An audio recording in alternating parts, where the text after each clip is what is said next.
So Harry Perez says, let's see, 150 some denomination super chat. I keep thinking about that asteroid Apophis coming 2029. NASA says it won't hit. I've had a hard time believing it. I wonder how will Earth look like in 2009. Also, Agenda 2030 is around the corner. Yeah, I don't get worried about stuff like that. I mean, all my life. I mean, I'm 42 years old. All my life, there has been some doomsday apocalyptic thing right on the horizon, and after this one passes, there'll be another one 3 months away.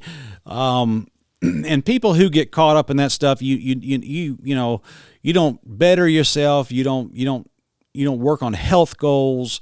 You don't plan for the future. You don't have kids. You don't save for retirement because you just thinking, you think that the destruction of the world is like, imminent, and it's not. It could like Iran could retaliate and do something heinous that messes the United States up. I mean, EMP bomb would wipe out so many people right now, and it would not be good. So that's a real possibility always, but you got to live as if it doesn't happen. I mean, you really got to. I remember when I was in high school, I was a sophomore in high school when Columbine happened. And I don't know, it was a scary thing. It wasn't good. It was terrible. I remember that. But I do remember that like 2 months after that happened, there was a rumor that floated around Gwinnett County schools that nobody needs to go to school on this date and, this whatever, and because something bad's going to happen. And I remember that, like, everybody was calling, everybody said, did you hear, did you hear, did you hear? And I went to school. And I went to school, and like 2/3 of the school did not show up to school that day. I went to school. And I remember our teachers thanking us, like, thank you for coming to school today. I said, well, what are they going to do? That stuff don't scare me. You don't scare me. Maybe I'm half crazy. I don't know. But I went to school. And people are talking about, the stock market's gonna implode any minute now. I'm like, good. I'll buy some more. I'll put some more money in there. The housing market is so bad. Hey, all right, cool. Well, we'll just, every problem creates an opportunity. So we'll just keep going. And you got to learn to live that way. You can't give into the fear. You can't get worked up in the drama all the time. You got to live your life. Matter of fact, I read, there's a book I read on business years ago called Rich Dad, Poor Dad by Robert Kiyosaki. And Robert Kiyosaki said,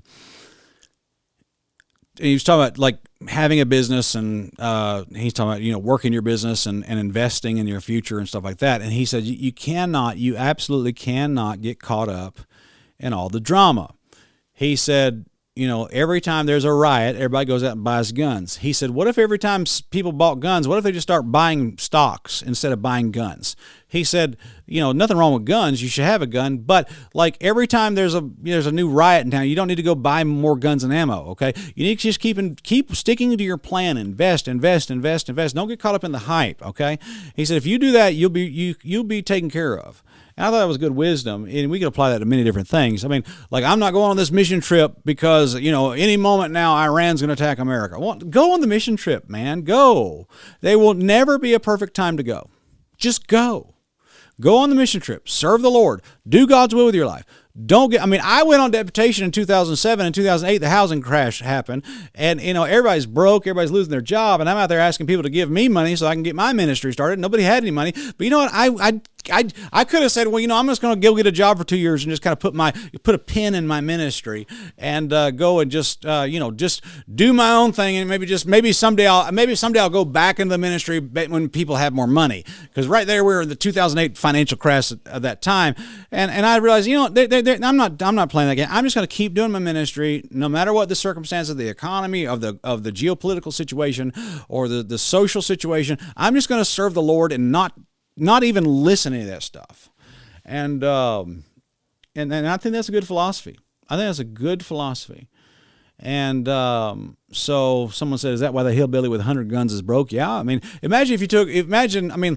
I love guns. I got a stack of guns right over there. I love guns. I want more guns. But like, if if you had taken all that gun money and put it into like, QQQ or Vanguard or, even an Apple stock, for crying out loud, or Nvidia, I mean, you could have sold that stock off and bought your guns back and then had, $50,000 in something for all that. So, there you go. That's what you need to do. So that's just some principles that I try to live by. So I don't worry about that stuff. There's always something. There's always some doom, some apocalyptic event that's on the horizon that's about to kill us all, and we're all gonna die. Oh my goodness!